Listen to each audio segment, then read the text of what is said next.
What are you afraid of? What makes your breath turn frigid? What makes your heart drop like it's forgotten how to breathe? That slow crawl up your spine like sand falling in reverse, when everything gets just a little bit more quiet. There's a doorway in front of you with nothing but shadow through it. What do you feel?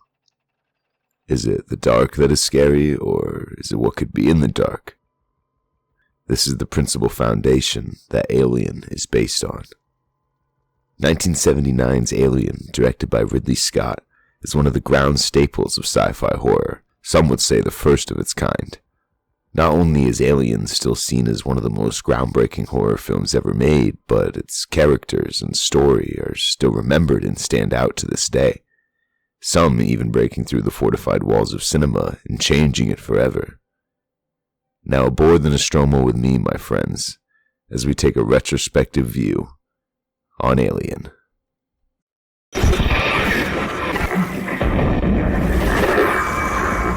The opening of the film, iconic yet deservingly so, as the camera pans through a quiet, still spaceship named the Nostromo, as we are given the impression of dead space around us.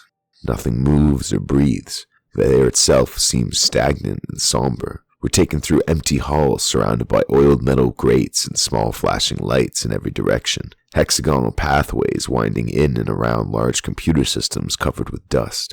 The ship itself seems almost abandoned, though in good condition.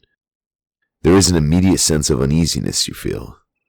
We suddenly see a screen light up, scrolling new text across it, in what seems to be a cockpit of sorts, chairs being lined around the room in front of a now hazy lit computer screen. We're taken further down the hallway as a door shifts open, seemingly of its own choice. Lined in a circle in the middle of the room are large cylinder-like pods. White invokes the screen suddenly as the lights turn on. Then the cryotubes open, and we see the first encounter of something we as the viewer are familiar with. People. We are not given a long, drawn-out opening sequence filled with meaningless dialogue and over-the-top stunning visuals. Rather, we are slowly drawn in, almost being gingerly led through the halls and corridors that will later hold something far greater. We are given a feeling rather than an impressive visual in the opening of this film, unknowingly perfectly setting the tone and atmosphere to come. Everything we see is unknown and derelict in nature until the pods. You almost feel like you can breathe all of a sudden after they awaken from what seems like a long slumber. These shots may seem lackluster and unimportant, but they beautifully contrast the chaos to come.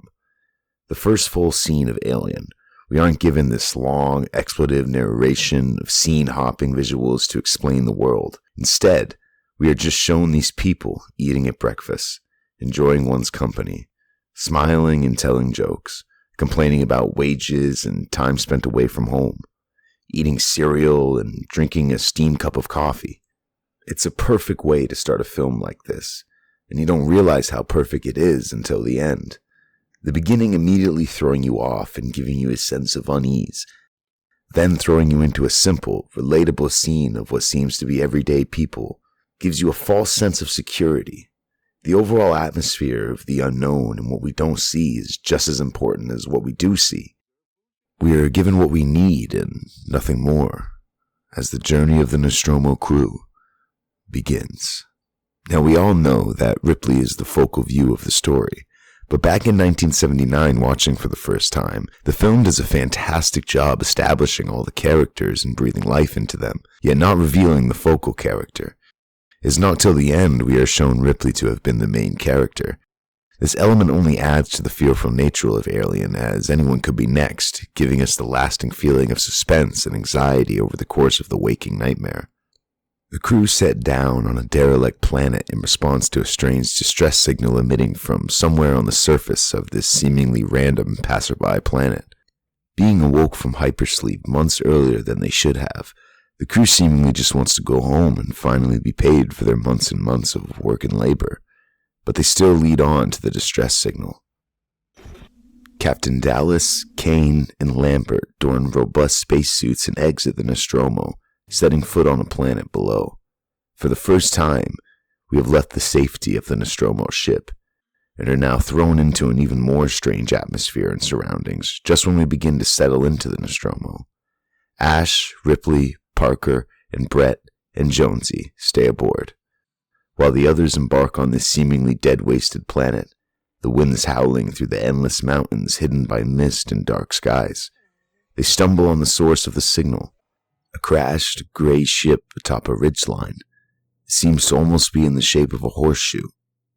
The scale of the derelict object is massive as the three-man team climb the jagged rocks, reaching the top, as the sides of the ship dwarf the alien newcomers. The three manage in entering to discover massive catacombs and structures forming long hallways and curves, looking almost organic in nature rather than steel. Odd patterns make up the very walls and floors around them, the pathways seemingly giving the impression whoever carved them to be massive, eventually coming to a large circular room with a raised platform in the middle, and what has come to be known as the space jockey. At a first-time viewing, this scene is something that will never leave you.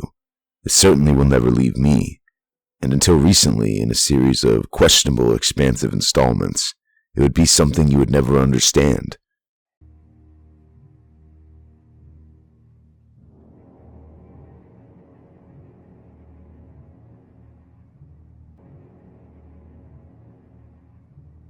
The mummified corpse of what can only be described as an alien sits atop a massive structure in the center of the chamber.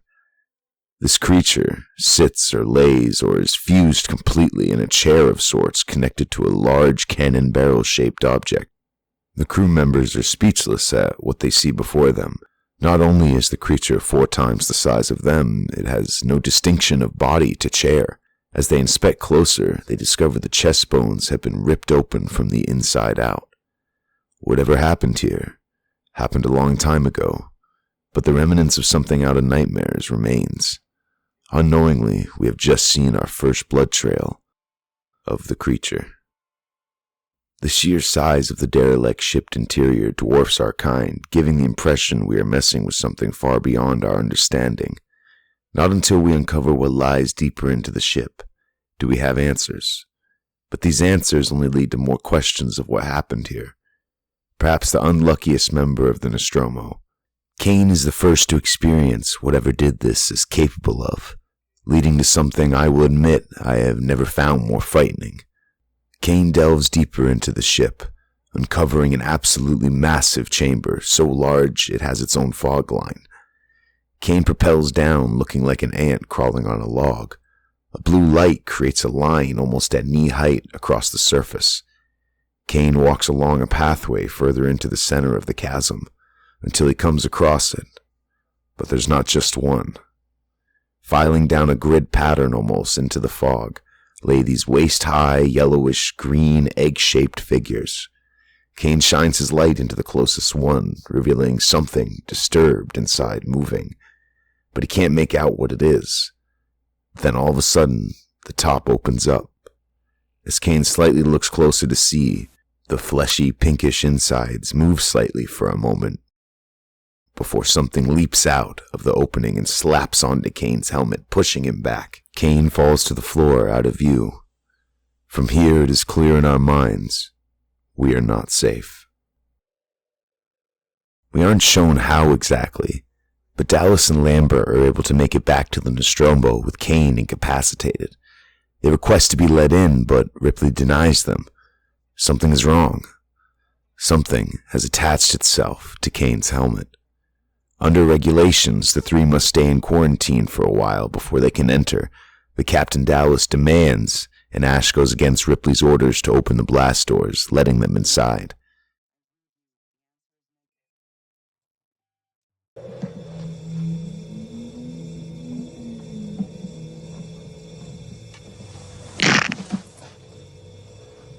My God.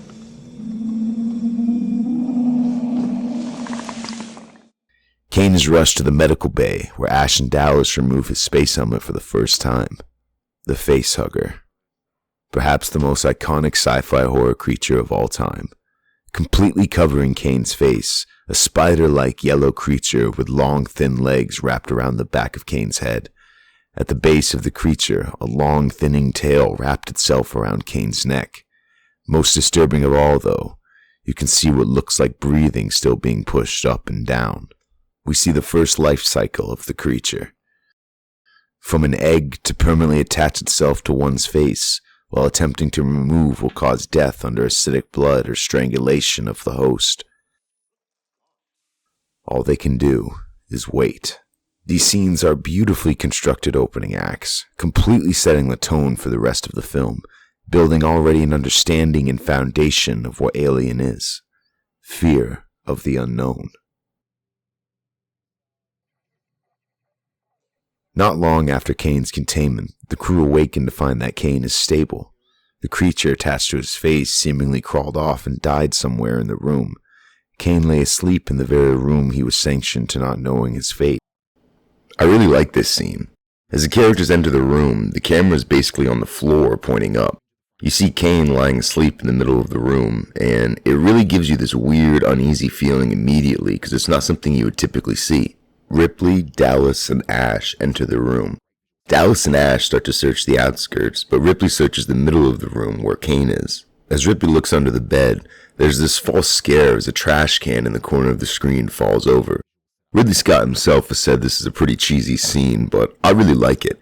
It's kind of like if you were shooting a weapon, and nothing came out, and you went to reload and you aimed again. That second shot is going to be a lot more tense than the first one. These same type of ideas and feelings can be applied to film. I love everything about this sequence, from the odd camera angles to the uneasiness it gives you, to the color palette chosen. They didn't really light this scene in the typical way. They let the natural shadows and the lights of the consoles be the only light source in the room. It's a subtle way that makes it more relatable and in turn makes it a bit more impactful to the viewer. And they use this throughout the rest of the film, though this is one of the first instances being my favorite. We see Ash looking at something in the corner of the room, but then we switch to Ripley as a small tail slowly dangles down. There isn't some loud sound effect or over-exaggerated soundtrack that plays. You just see Ripley's horror as she falls backwards. Ripley scurries backwards in pure fear as Dallas comes over trying to protect her, as the creature now lays motionless on the floor. Ash comes over almost excitingly to examine the creature. It seems to be dead now. As Ash, the crew's science officer, closely examines it, the other crew members motion to eject the thing into space forever, but Ash holds to the opinion of new discovery being more important than safety and protocol. Ripley fights with Captain Dallas about this. She feels it's a bad decision, but Dallas won't hear it, as everything related to science is Ash's call. Finally, the crew set off from the unknown waste planet, back on course into space set for home. Once again, we see the crew dining together as they discuss what to do with Kane and how to explain when they return home. Captain Dallas making the final decision for Kane to mandate quarantine when they return, and he can be examined by professional medical teams. As Ripley adds, they will all have to quarantine as well. Suddenly over the intercom, we hear Ash call for everyone to come and see Kane as they rush to the examination room. We see Kane breathing out in seemingly good spirits as he sits on the table, downing water. They ask him if he remembers anything. As Kane looks ahead, his smile faded. claiming to only remember a dream about smothering. Kane asks where they are, as his friends joyfully profess they are on their course for home. But before they can go back to sleep, Dallas treats everyone to one meal before bedtime.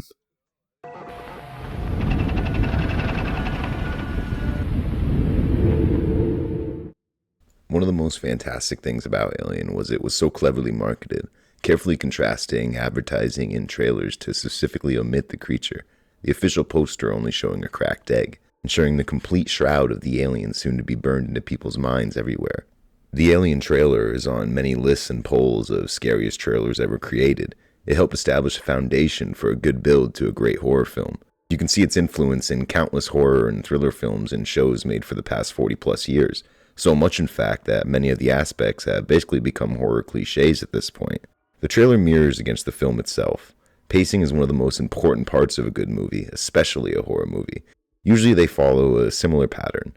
There's a settling base, break of normality, a build of suspense, a tension diversion, and then a build release of that suspense. That's also the approach the original Alien trailer takes. The first minute of the 2-minute trailer is pure build-up in the form of increasingly dread-inducing close-ups of the now famous alien egg, with the title of the film slowly appearing through splices of increasingly heart-raced amplified scenes. When the egg finally cracks almost a full minute in, you don't see what emerges, only switching sporadic shots from the movie, going back and forth between the crew of the Nostromo exploring the alien world they've found, Jonesy the orange tabby kitty gazing at something only the brave little crew member can see, and a woman frantically running up and down steaming corridors with an increasingly ear-retching soundtrack. The trailer makes you so uncomfortable that it's almost a fresh of breath air when it finally ends, with it only lasting a hair under 2 minutes and really showing you almost nothing. It's amazing the effect it has on the viewer, creating a vast sea of questions and emotions that have been thrust on you so fast you only begin to digest them after it ends. The film itself follows the same paths. The original Alien trailer is clever, beautiful, dreadful, and an inspiration on how to create a good tease for a film. The trailer leaves you with the final lines. In space, no one can hear you scream.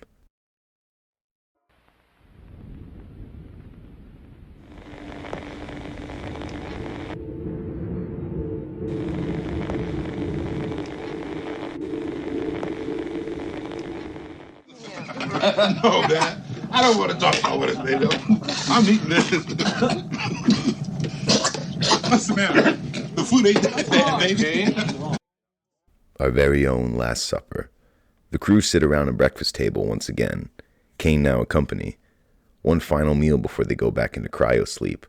Bowls of food, plastic containers filled with different types of snacks, and cans of refreshing beer litter the table as the Nostromo crew dine and laugh together. Kane heaps a large helping onto his plate, saying the first thing he's going to do when he gets back home is get some decent food. Parker claims he can dig it. Something I want you to take note of during this scene is watch Ash and his facial expressions. Parker jokes that the food ain't that bad, but he'd prefer something better. As the rest laugh and Lambert hits a drag of her cigarette, Kane laughs as he eats and says, "At least you know what it's made of," as he keeps spooning more food into his mouth. The crew all laugh now, and Parker says he doesn't want to talk about what it's made of, but before he can continue, Kane's face starts changing a bit as he begins to cough and heave.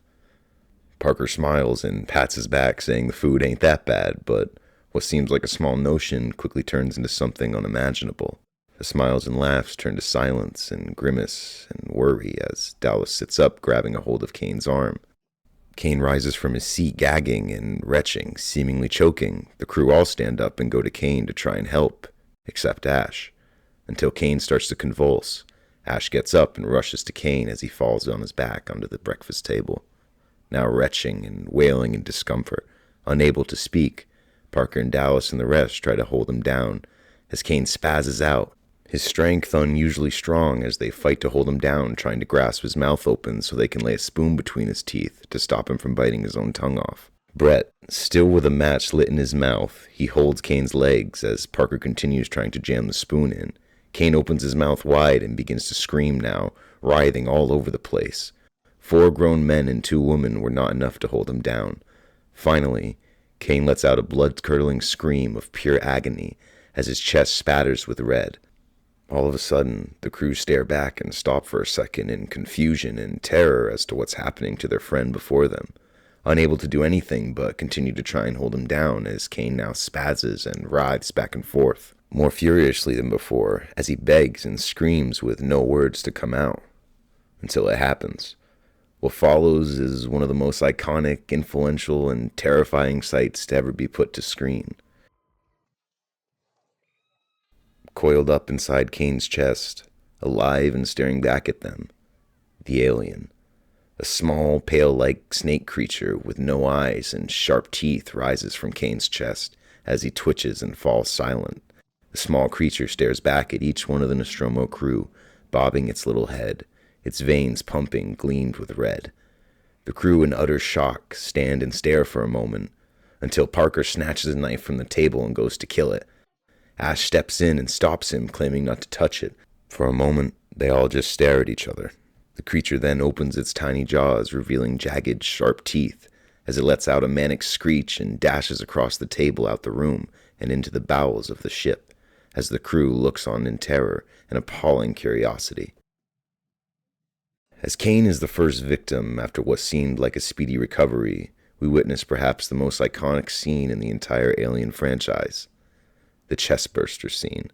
Something that has come to be now known, the actors in this scene had no idea what was about to happen or had any notion of what the creature might look like, making this one of the most standout and crucial moments in the film, as the faces we see on screen are ones of genuine and true horror. The actors and us as the viewer experience the same thing, the birth of the alien.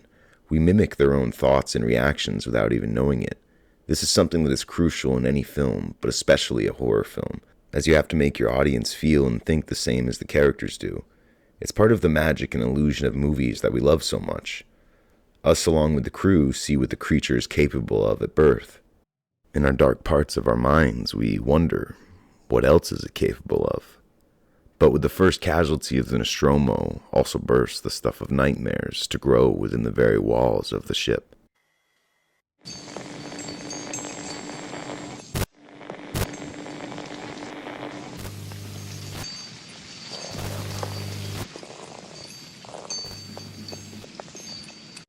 Once more, we are taken through the empty corridors of the ship with the metal pipes and grates tracking along the winding walls. Blue and red and orange lights scattered on panels and door frames.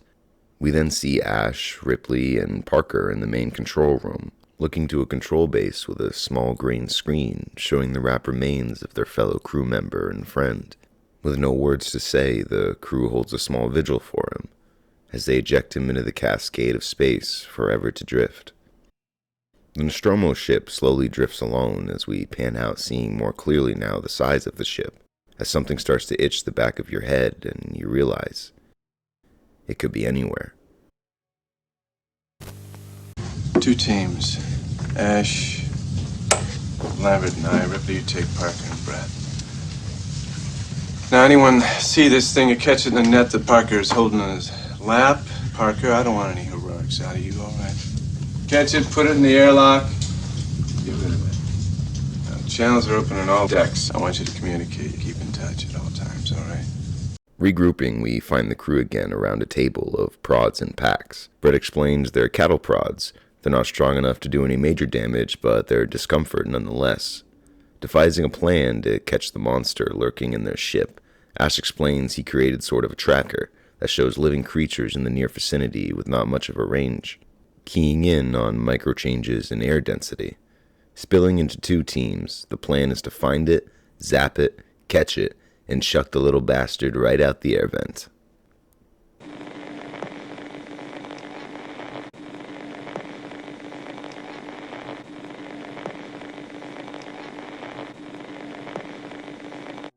Did you know that this was an R-rated movie when you brought him? Yes, we did.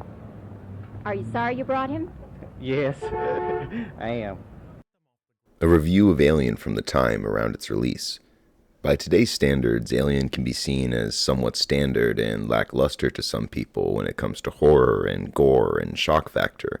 But what many people lack to understand is this film was one of the few groundbreaking milestones of the time, being considered so horrific by many that it should be banned. Allegedly, there is a rough estimated 4-hour cut of this film that had even more horrific scenes as well as many other random scenes, but was eventually cut down due to fear of audiences walking out, and or labeling the film as a gore fantasy project. You have to put yourself in the view of the time the film you're watching was made in. This is something I do every time I watch a movie or a show or even read a book. You can then understand the deeper layers of the filmmaking and inspirations. You can have a deeper connection with the film from viewing it this way, as you start to understand the limitations and work it took to make the films what they are, unburdened by demand for a certain type of film. For many at the time, Alien was the most terrific, otherworldly experience possible, making it out in the public view to be more of a life-changing experience rather than a movie. And I can say I, for one, full-heartedly agree.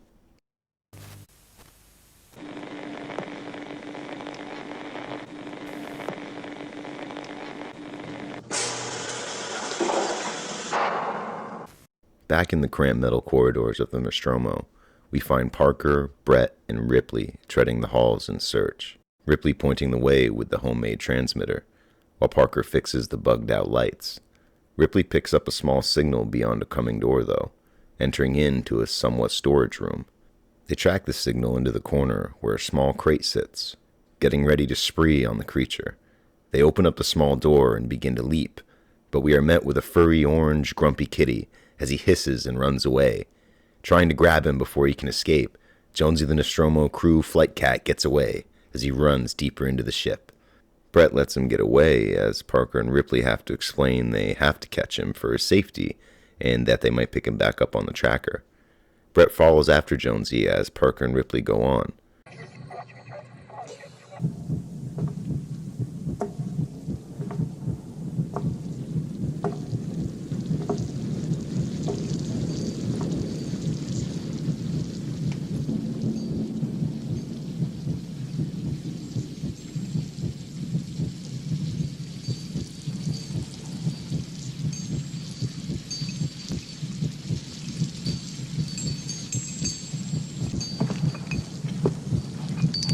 Hey, Jonesy.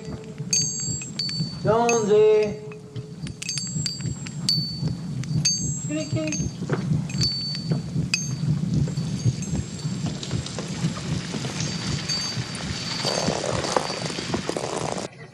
Brett follows Jonesy's faint meows into a large room with what seems like generators, as Jonesy's spooked and runs off again. Something is on the floor, though. Brett picks it up, trying to examine what it is, what seems like a skin-color hollow cocoon with a ripped spine. Brett stares for a moment until he drops it in recognition. He follows Jonesy again into the next room, a large, cascading, dim metal chamber with hanging chains dripping with water. Brett walks under a rainfall of water as he takes off his hat and tries to get some drops into his mouth for a moment, as we hear the hanging long chains clinkle and clap softly with the wind. Brett continues calling for Jonesy, walking over to the corner, finding the orange tabby kitty hiding behind a machine. As Brett calmly coaxes him out, Jonesy begins to go towards him, but then hisses in fear and runs back behind the machine. Brett, confused, explains he won't hurt him, but something will. Unknowingly, behind Brett, we see for a second a large skeletal creature drop down, dripping with water, as Brett looks to Jonesy unaware. Then we finally see it. Those razor-sharp teeth now closed together, 5 times the size, dripping saliva and water. No eyes, only a capped smooth head that draws back in a large bulbous shape, without a sound, only the water dripping from its jaws and the chains. Jonesy growls and slowly steps back as Brett tries to calm him and pick him up. Then he turns around. All we see is the look on Brett's face as the quick flash of those wet jaws hissing as its mouth opens. Brett screams as we see the close-up of Jonesy's eyes, watching as the screams stop. The crew of the Nostromo only further fall prey to the now predator lurking in the shadows, as we ourselves start to rant our imagination of what could possibly be waiting in the dark. In what has been less than an hour, we are shown our first glimpse of what has become of the creature, now dwarfing a full-grown man, dispatching them with ease. We are never shown the creature flat out, but more cleverly only shown the reaction. There is, however, an extended cut, wherein we are shown a more full view of the creature lying in wait, hanging within the chains before Brett's untimely demise, as well as another shot of Ripley and Parker running in to try and save Brett after he's pulled up into the darkness. Ripley and Parker stare up at the wet chains as they jingle and clash. Blood starts to fall with the rain falling onto them. While I do like the added scenes, I prefer the former theatrical cut as it gives more for the viewer to interpret and question, leaving us on Jonesy's green slit eyes and that alone.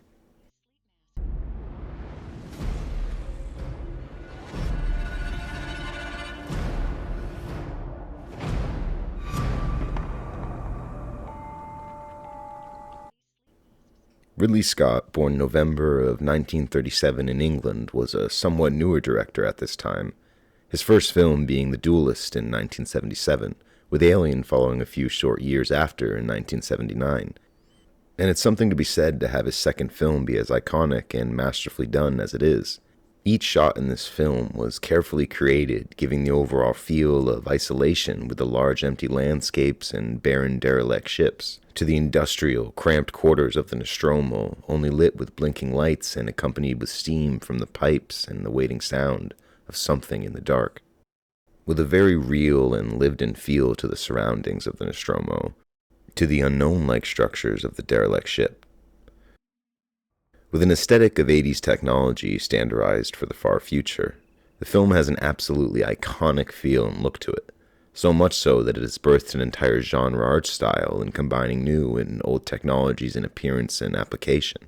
There are many long silent tracking shots all through the film.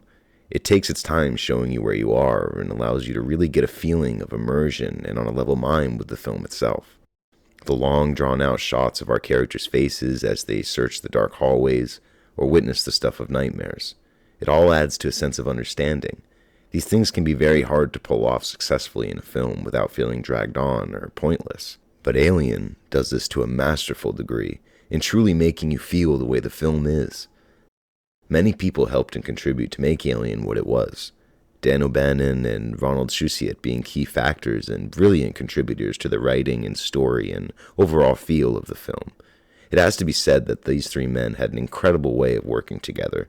They truly had a remarkable vision and were able to create the essence of fear with such subtlety and impact that it has set a precedent for films going forward, creating tension and fear in an effective way. Roger Christian, an English set designer and producer born February 1944, later being nominated for an Oscar for his work on Alien, was the main art director on set, the look of the weapons and tools being just one of his creations. Chris Foss and Ron Cobb and H.R.Giger as well were key factors to the making of Alien. However, I'll get back around to them later on.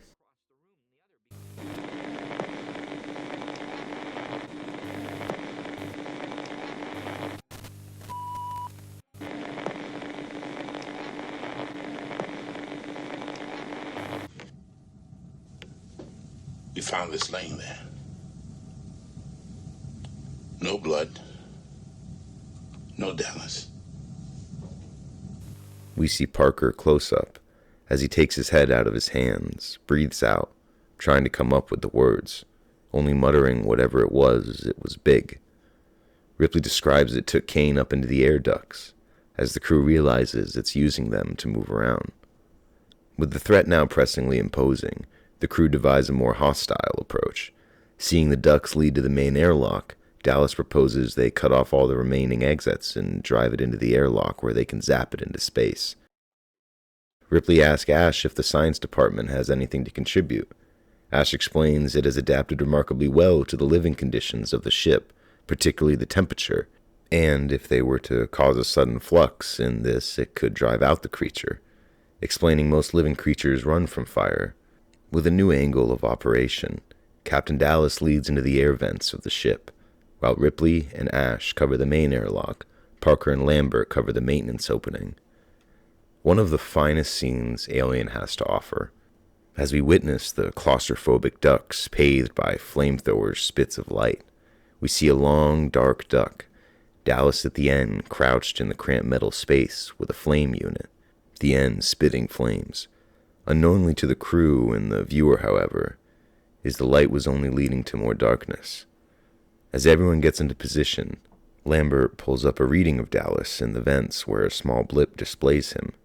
As Dallas presses on, drawing through each hatch junction within the vents, we see nothing but the few faint flickering lights and the flame illuminating Dallas's face, spitting out trails of fire to light the way forward, until the third junction, where it shows the creature is right near Dallas, but is nowhere to be seen in the duct, until another blip pops up and starts moving towards Dallas. Lambert yells at Dallas to move fast and get out of there, as she doesn't know where it's coming from. Dallas frankly tries to climb down the third junction ladder. As he gets to the bottom, he turns to his left. One by one, the creature takes its time dispatching each living thing it encounters. We don't know what it is, what it wants, or why. All we really know is encountering this creature can amount in nothing short of death. Screeching paints the screen as static feedback musters through the other end to the crew, fizzing out to a low static of silence. With Dallas gone, the remaining crew regroup. Parker explains he found nothing but the flame unit. No blood, no Dallas. Just the flamethrower. Now frustrated and anxiety-driven, the fear starts to set into our characters, as they begin to question what they're doing and if there's any reason or hope for it. Ripley explains the best idea is to continue with Dallas's plan, but Lambert has other ideas, telling Ripley she's out of her mind and they should aboard the escape shuttle and flee the Nostromo, hoping someone out there will pick them up, but there's a problem. The shuttle won't take 4 people. Unwilling to leave anyone behind, Parker stands for killing it right now. Ripley decides a similar plan, but to move in teams of 2, going step by step, cutting off every bulkhead and every vent until they have it cornered, but they have to stick together. Ripley confides in Ash that he and Mother have been less than helpful. MUTHUR 6000, referred to by the Nostromo crew as Mother, being an AI mainframe designed to control and help the crew. Ripley explains she'll get her own answers from Mother as she goes to the mainframe, a circular chamber with buttons and screens and blinking lights scattered all over the walls and ceiling. Ripley sits in the main chair as she accesses the computer. She requests clarification on how to kill the creature, but the interface is unable to clarify. Requesting an enhancement into the archive, Ripley is met with a Special Order 937 screen for Science Officer eyes only. Ash. Emergency command overriding the system. Ripley asks what is Special Order 937, to which the mainframe says the Nostromo was rerouted to new coordinates to investigate life form and gather specimen. Priority 1 to ensure return of organism. All other considerations secondary. Crew expendable. It is here we see finally for the first time, it isn't just the monster that we have to fear.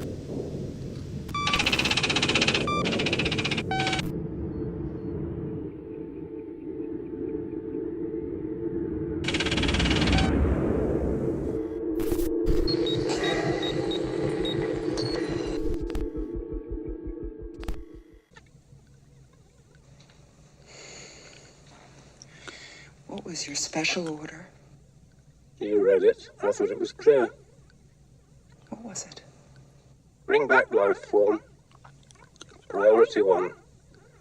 All other priorities rescinded. And a damn company. What about our lives, you son of a bitch? I repeat, all other priorities are rescinded. Ripley sits back in the chair with the truth now known, that her and her crew are nothing but expendable delivery boys.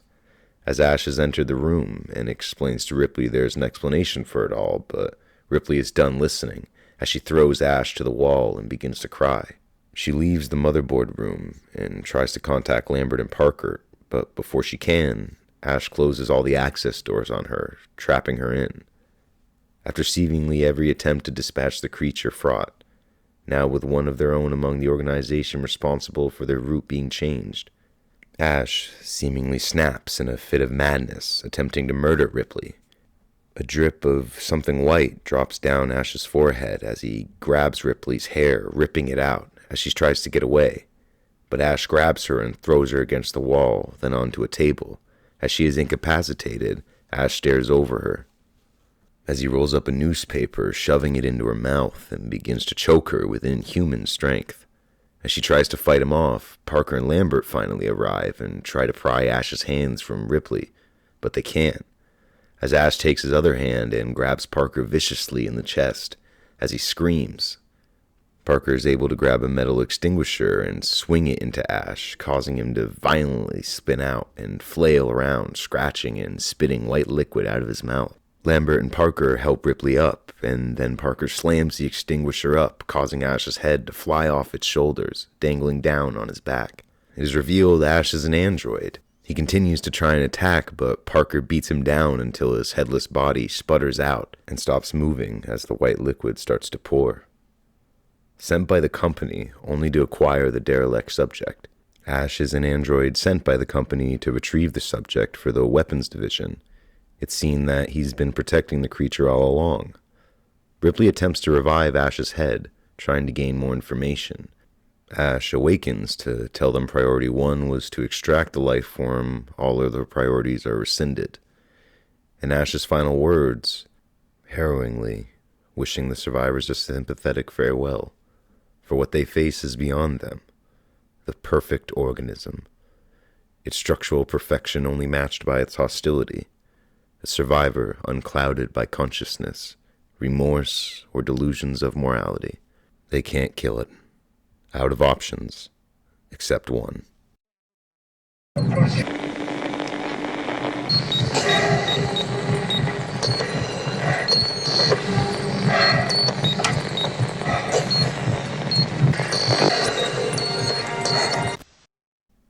For a film lasting almost 2 hours, it's amazing the level of fear and lasting effect the xenomorph has on you.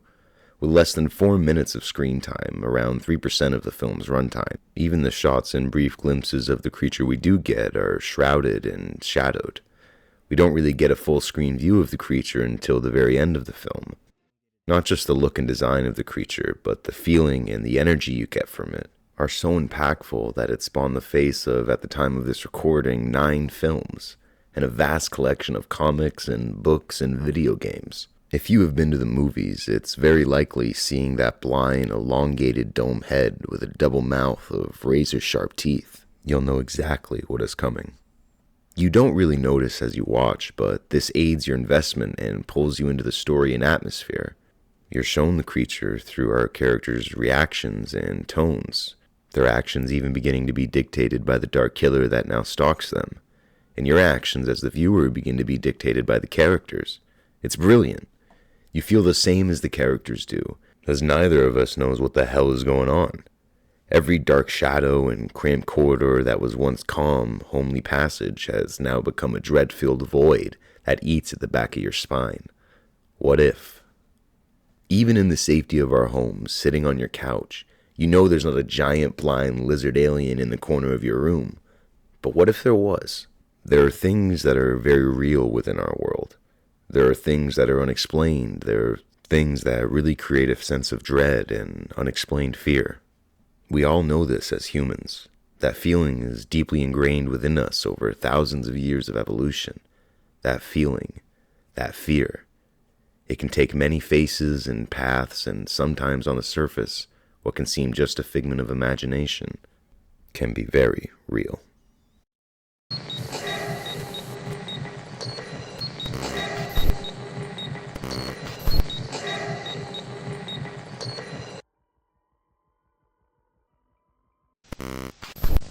We're gonna blow up the ship.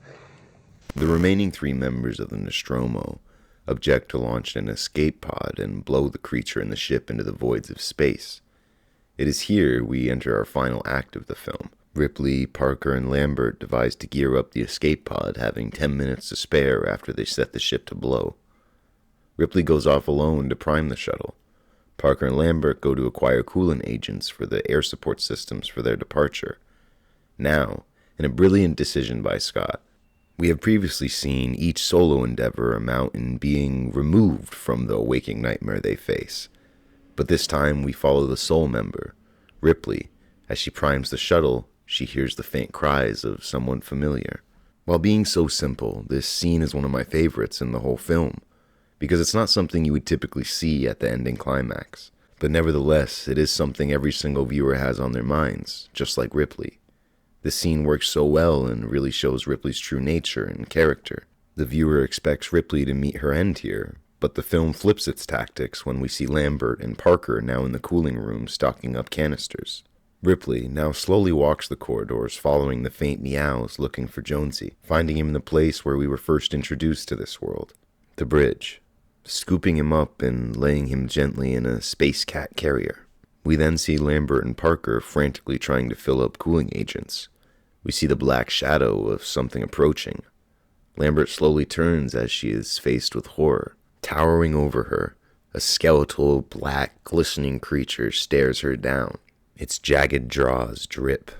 Parker attempts to save her as he goes one-on-one with the xenomorph.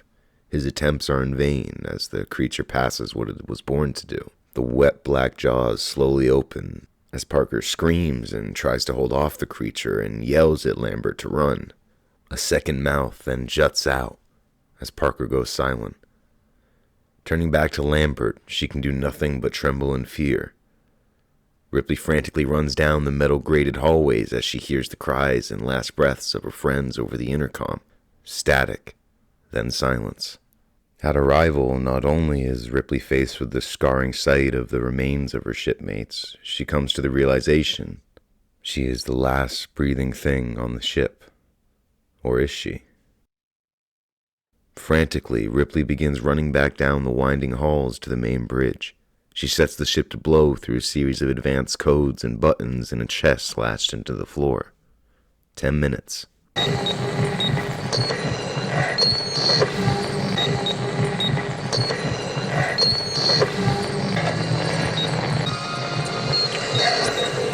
Now, here's where the theatrical cut and the director's cut take a major turn, and I like both of them. In this extended version, we see Ripley making her way through a new area of the ship, shrouded in darkness with only her flame unit to light the way. In her room, covering the walls, is a wet, black-type goo, and to Ripley's horror, she discovered the remains of her friends. Dallas, almost fully encased in a cocoon egg-like shape, barely alive, muttering for death. Brett also lays encased in a cocoon-like shape attached to the wall, but seems fully integrated into whatever is happening to them. Their faces and bodies almost melting, covered in slime. Ripley looks to them in horror and sadness, as she does what little she can do for them to end their suffering.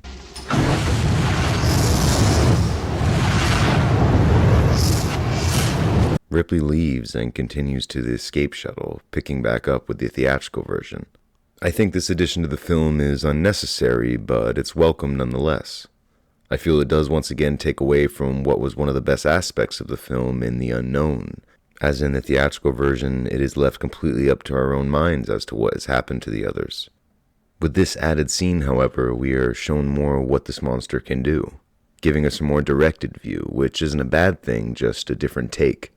I do like the added character reaction of Ripley to her fallen friends, though, as it gives her a closure arc for the loss of her crew. I don't know why this scene was taken out of the original or why it was added back in many years later, but I'm glad that we have it to view. Nevertheless, we have both the films we can enjoy.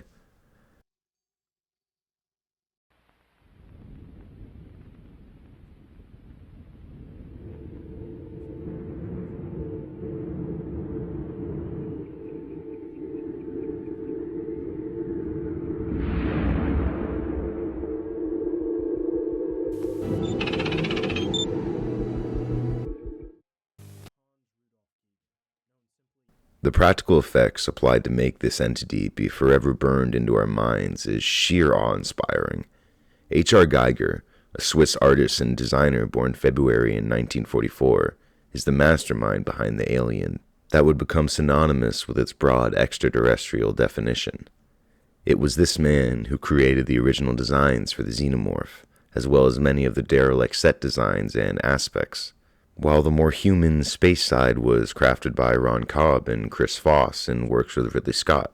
In the early days of concept, Ron Cobb had created his design for the alien being a more strange crab-like creature.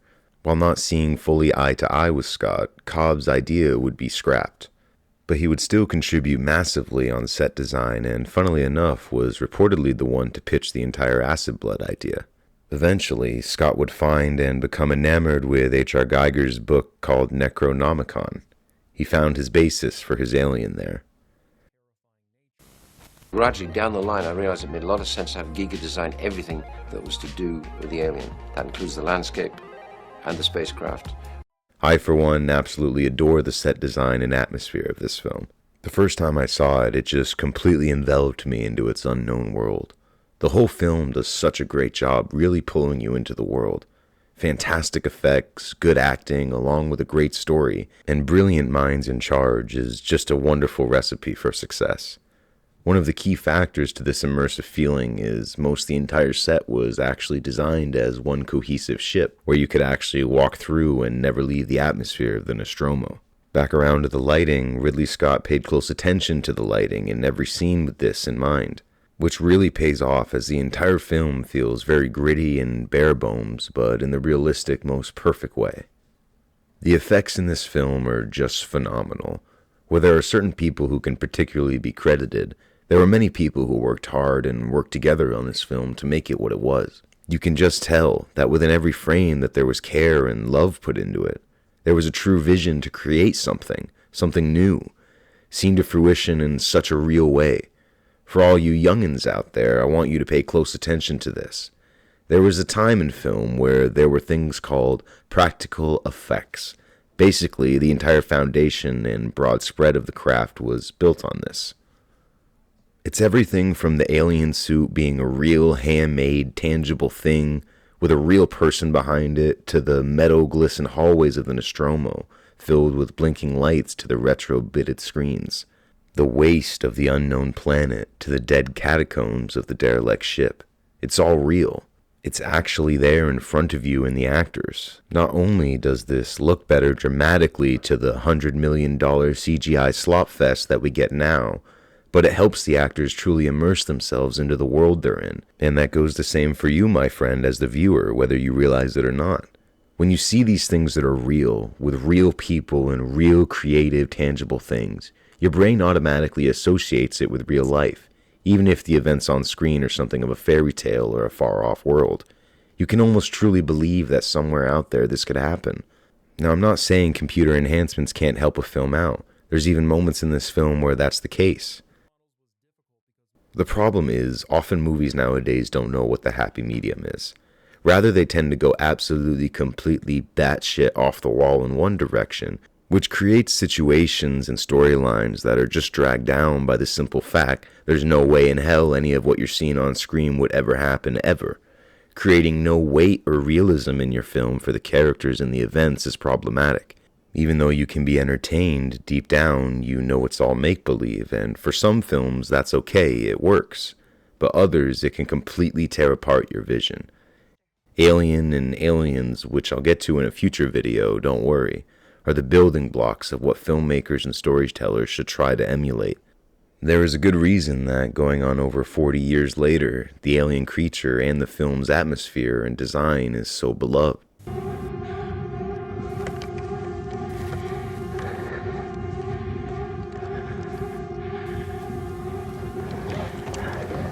Ripley emerges out the bowels of the ship, with Jonesy in hand now and a flamethrower in the other. She frantically runs down the now siren-flashing grate halls for the final time towards the escape shuttle, turning back to look behind her with every step, until she comes to the split in the hallway, where just over the edge of the wall, the creature lies in wait between her and escape.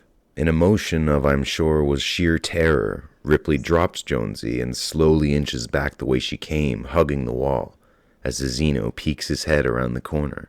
Ripley just in time gets out of sight and scurries back down the hallway she came in terror, leaving our furry friend to face fear itself.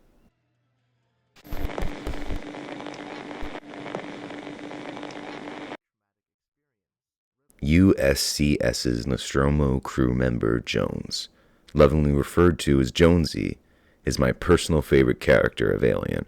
An orange, furry, short-haired tomcat set aboard the Nostromo, most likely with the intent of pest control and a sense of comfort for the crew. Jonesy adds a sense of grounded thought and personal relation, as it makes sense to the viewer why they would want a furry companion on seemingly a long, hard space voyage. Cats can be remarkably good companions and great friends to people, especially in situations of isolation and hardship. You might not realize it, but Jonesy only further makes the film feel real and experienceable. At first, Jonesy only seems to be a regular old tomcat for background viewing, but as the film comes closer to its climax and ending, we see Jonesy becoming a focal aspect of the story and a loved member of the Nostromo. So much so that we find ourselves just as concerned for his safety as our own. Now, him being a cat, this was bound to happen regardless, but there's just something about this handsome lad's performance that is just amazing.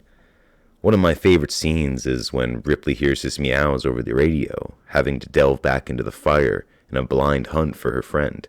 It's something the viewer can immediately identify with and understand about Ripley as a character. Some even consider this brave tomcat to be the hero of the story, and he very well may be.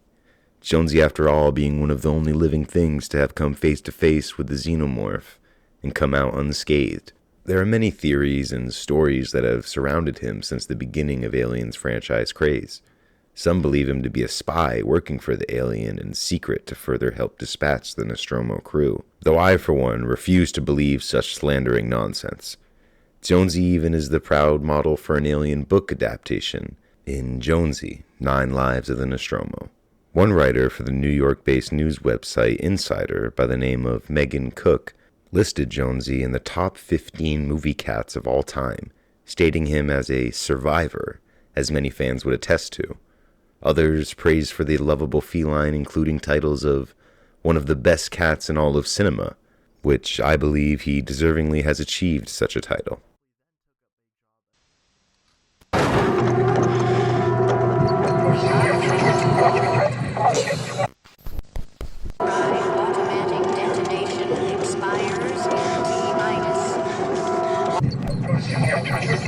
With time running out and the alien between her and the only escape from the doomed ship, Ripley makes her way back to the main bridge.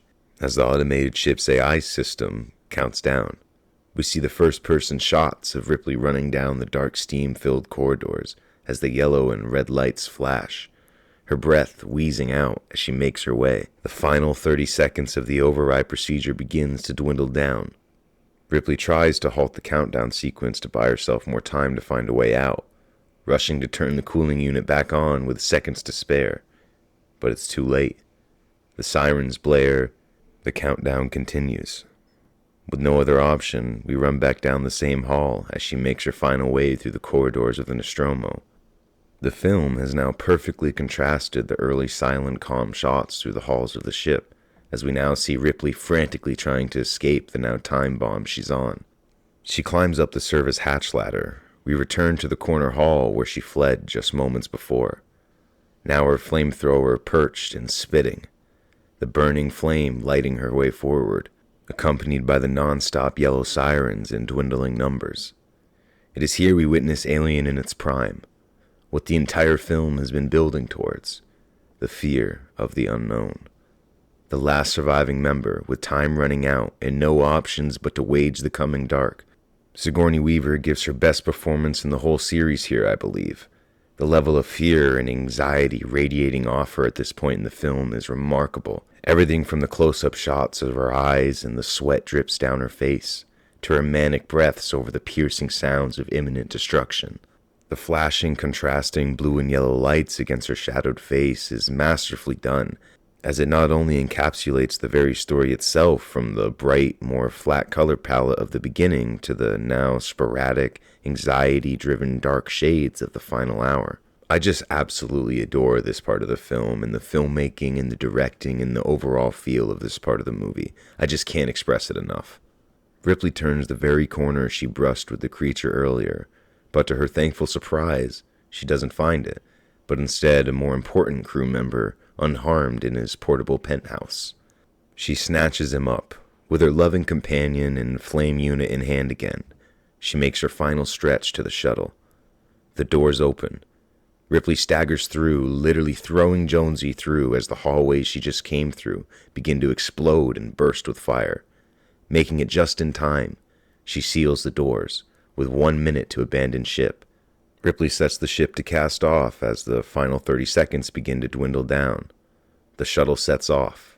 We see Ripley track under the roofing of the Nostromo until it finally ends and we see space.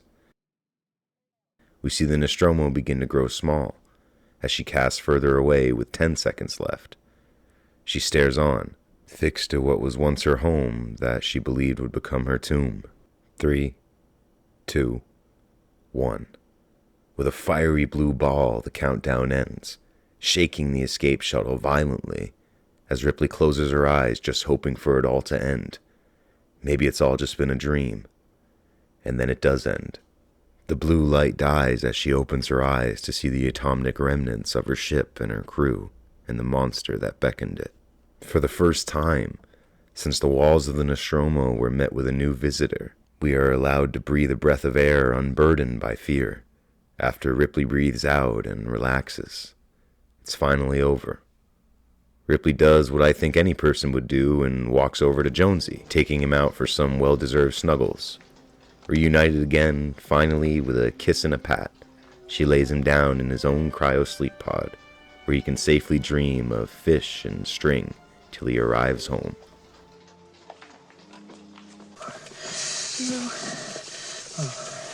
Lucky.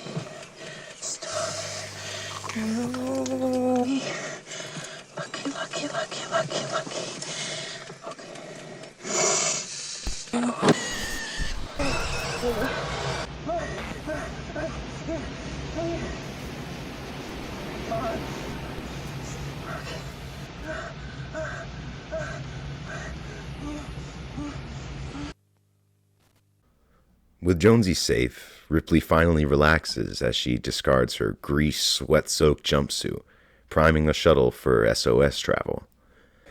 Just as you begin to emulate her, the film drags you back into the dark. The nightmare hasn't ended yet. Settling some channels on the control board, all of a sudden, a black skeletal hand disguised into the wall shoots out in front of her. The next few minutes of the film are some of its most suspenseful and fearful parts of the entire series and this experience. The alien has found its way on board, hiding in plain sight. Not only is this horrifying in itself, but it also speaks to the found intelligence of it. It isn't just mindlessly killing people. It set a trap. Now with no escape, and what can describe the next moments is only sheer terror. Ripley sets in motion her only option. She runs and hides in the only place she can, a tiny, cramped locker holding spacesuits and small tools. A stare down ensues as the oily black monster snakes out the wall, its long, jagged talons grabbing the control board. Silently, Ripley watches in horror. It's unclear whether the monster knows where she is. Then, for seemingly no reason, she slowly accompanies a spacesuit on, the air hiss of her helmet sealing being the only sound. Grabbing a tiny space harpoon, she opens the closet hatch door and sits in the main chair, strapping herself in. Ripley begins to sing softly to herself in an attempt of any level of composure. "You are my lucky star."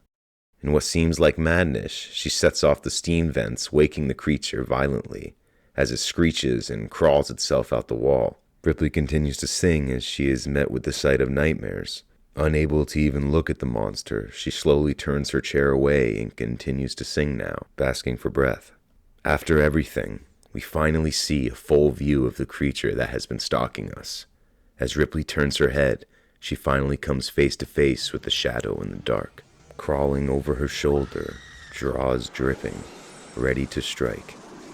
Ripley screams as she slams the emergency pressure lock as the main hatch door swings open. All the air gets sucked out into space. Thrown forward but caught by her straps, Ripley closes her eyes as the alien flies back just in time, catching and holding on to the door frame. She opens her eyes and primes the javelin in her hand, shooting out as the alien is struck, flying out the airlock. Ripley quickly closes it, but the alien still hangs on, wrapping itself to the outside of the ship. With no hesitation, she runs over to the control board and jets on the engines, blasting the alien off to hurl in space forever. Or did it? She looks on as the nightmare finally ends. As the film closes, we see Ripley and her fellow orange friend lie asleep together as they drift through space, awaiting home. Ripley's audio recording starts to play. Final report of the commercial starship Nostromo. Third officer reporting. Other members of the crew: Kane, Lambert, Parker, Brett, Ash, and Captain Dallas deceased. Cargo and ship destroyed. Warrant Officer Ellen Ripley and Jonesy, now officially being the sole survivors of the USCSS Nostromo. Signing off. All in the end, Alien will forever go down as a beautiful, horrific masterpiece of cinema, being one of the most known and influential films ever to grace our screens. Being able to immerse and envelop you into the world like very few films are ever able to do. A complete masterclass in ambience and tone with a stellar plot and structure. Amazing actors and a cast with a raw, poetic story of fear, greed, loss, and willpower. Alien is a film and experience unlike anything I've ever personally had in my entire life, and many people I'm sure will attest to that same feeling. It broke the grounds for cinema at the time, and still is a piece of work looked back on time and time again for viewing and inspiration, sparking not only one classic film, but also an entire franchise, with some being phenomenal films in their own right, and others being movies that I can definitely say were made. There's something special about Alien, though. After rewatching it many times and countless hours watching lore videos and reading comics and watching other fans' opinions and views on it, I've come to think lots of people share the same love for it. Perhaps it's the extremely unique world and art style, or it's the lovable cast and characters, or the very creature itself, the xenomorph alien, with its iconic, chilling design. Without a doubt, every fan could tell you a different reason why they love Alien so much. I think that's a wonderful thing about movies and TV, is so many people can watch something and take away endless amounts of views and perspectives. And I think that's amazing. Talking with people and other fans is one of the greatest joys of being a fan of this kind of entertainment. But no matter who you ask, I bet they wouldn't want to be on that ship. Thank you everyone for watching and tuning in. This has been another episode of Retrospective View. Alien is one of my favorite films ever. It honestly changed my life. I think it's brilliantly unmatched in character and vision. Simply one of the greatest movies ever made. I've been having so much fun making these videos, and the fact that anyone made it this far is amazing to me. I spent so much time and work making this video justice to Alien. I'm still new to editing and making videos, so bear with me while I figure this all out. But one thing is for sure, that I will always give you my absolute honest and heartfelt opinions and views, and I welcome others to share theirs. I'd love to hear them. The beauty of film and TV is we can all view the same thing and take away completely different takes and talk about them with each other, and I just think that's magic. I really appreciate it, and it fills my heart with joy to share my love of film. And if you share that love or enjoyed the video, would you kindly take the like button out on a date? This has been a retrospective view, The Fear of Alien.